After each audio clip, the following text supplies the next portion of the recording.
Hello and welcome back to Retro Asylum, where this time we're going to take a look at Shinobi on the ZX Spectrum, the Amstrad CPC and the Commodore 64.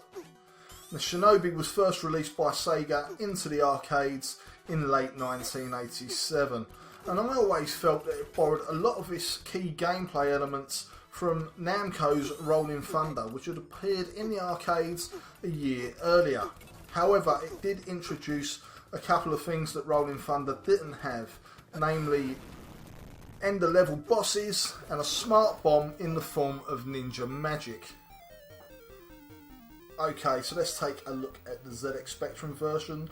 First of all, this is the menu system, a rather ugly one at that. Just make sure the controls are all set up nicely. Yeah, I think that's all good to go, so let's give it a go. Okay, first thing you will notice is that the graphics, at least the sprites, are quite large for a ZX Spectrum game. And now my major gripe with the game is that you can't see what's going on up above or down below wherever you are. So while you're up above, you can't see what's going on down below, and while you're down below, you can't see what's going on above you, which is a really big major flaw in the gameplay, because you can accidentally land on bad guys when you jump up to a higher level, and you can do the same coming back down, obviously. My other nitpick, and it is a nitpick, but see when I'm bending down here with the cannon, look at the top of the head. You get a flat top haircut when you're carrying the cannon when you bend down. Now, why it does that, I don't know. I'm guessing it's some sort of cropping issue that the graphic artist didn't see, or the programmer didn't spot when they was putting this game together. But I think it looks really horrible. So look, when I'm bending down there with just the shurikens, when I'm using the shurikens, your hair remains exactly how it should. But as soon as you pick up the cannon, and note it's an underarm cannon in this version rather than a gun, then the top of your head goes flat, which is, I just find it annoying. In fact, the graphics on this version I think are really pretty ugly. You know, I was a Spectrum user, owner when I was a kid, so I was used to Spectrum's graphics, but these ones, the graphic artist could have made the game look a lot cleaner. Too much detail and just, I don't know, it just looks messy. I think, you know, other graphic artists could have made this look a lot nicer. However, it is still playable, despite not being able to see where you're jumping to a lot of the time. So, on this version it becomes much more of a memory test rather than a reflex test like the arcades and most of the other versions. Just use my ninja magic there. You have to press spacebar to activate that on all three of the home 8-bit micro versions. And we're playing a 1 to 8K version here, so you've got some nice background music. On a 48K machine there is no music, you just get the sound effects. Also worth noting is that it's a multi-load game, but it does load the entire entire mission 1 in one go. So it loads up to the boss, and then you have to load in the bonus stage and mission 2. So that's one good thing. And also when you die, you don't have to reload the level in, which you do on the other 8-bit versions, which I found really annoying. So, Spectrum version, it's not bad. Graphically, it's quite messy, and it's more of a memory test on the levels where you're required to jump up and down to different sections. Okay, let's take a look at the Commodore 64 version here, and graphically this is easily the best out of all three versions that we're looking at today. There are a few things wrong with this version, but you know, I really enjoy this version. First of all, you can only fire 2 bullets or 2 shurikens at a time, which is a flaw. On the arcade you could fire as many as you want, and on the other versions I don't believe there is a limit. If there is, it's not limited to 2 bullets. And the other thing is when you are jumping from a higher to lower level and vice versa, you have to hold down the fire button and then move the joystick either up or down. You know, so say you're jumping upwards, you hold the fire button down for a second, then press up. Now on the other versions, you just press up and fire at the same time, and your character will jump up immediately. Whereas on this version, you're standing there holding the button, then tap up to jump up.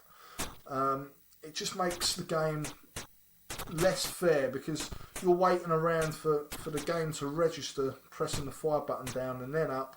You know, the bad guys are still attacking you while that's going on. So yeah, that is the biggest flaw. Also, there isn't any in-game music, which is a real shame because while the game's loading up, at least on the taped version, you get a very nice rendition of Mission 1's theme tune from the arcade. And it sounds lovely. You know, the C64, it had the SID chip. It really could do some wonderful tunes. And Shinobi, the arcade game, had some real memorable music in it. It's a real shame that it's missing from this game. But, you know, hum the tune if you need to. Get a tape, listen to the CD, I don't know. But this version is really playable. As long as you can get your head around the weird control method for jumping up and down to the higher and lower sections. Again, take a quick look at the bonus stage here. It plays really fast, so quite faithful to the arcade, but it's way too easy. Hardly any ninjas around. So there you go, got perfect. That took a few seconds to do. Okay, this is the Amstrad 128K version, so we get some lovely speech there, and we get the same music that featured on the Spectrum 128K version. Graphically, I do feel this is pretty weak as well. I think it might have been drawn by the same guy who done the Spectrum's graphics. Shinobi there looks like he's wearing Wellington boots. Maybe there's been a storm on this day on the mission. The walking animation is a bit iffy, but you can see what's going on up above and down below, which is, you know, that's definitely better than the ZX Spectrum version. There's a few of the bad guys missing on later levels. The first levels have got more or less the enemies in the right places and, you know, the right enemies in there. But yeah, it's not bad. When you jump up and down on this version, you can actually still control the character going left and right, which you can't do on the arcade version, which I found really off-putting. Didn't like that. In fact, when you jump on this version, it feels like you're on the moon. The gravity, you know, you're floating around too much, which to me, it made the game harder. You don't land as quick as what you should. But it's perfectly playable. I'm sure, you know, if you play it enough, you'll get used to the jumping on this version. If you're playing it on a vanilla 464, there is no sound whatsoever, which is a real shame. It really does take something away from the gameplay. As I said, Shinobi has some great music, but without any sound effects either, it just makes it feel like a hollow experience.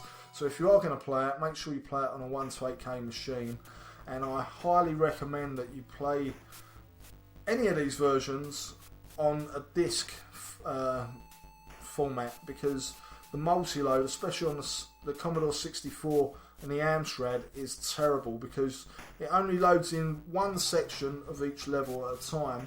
Also, if you die, say you die in the very first section of level 1, you have to reload it in if you die. It doesn't just let you start again, which I find so frustrating. So, you know, if you are going to play it, play the disc versions, because you're going to save so much time on loading.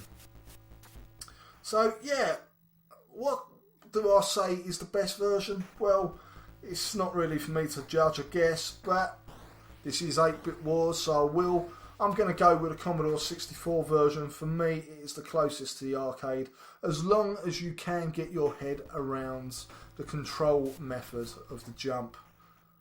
If you can't, then I would say the ZX Spectrum version. To me, it just feels a bit more playable, but again, it is more of a memory test rather than a reflex test like the other versions. Okay guys, that's me out of here. Until next time, take care, and please do check out the Retro Asylum podcast show.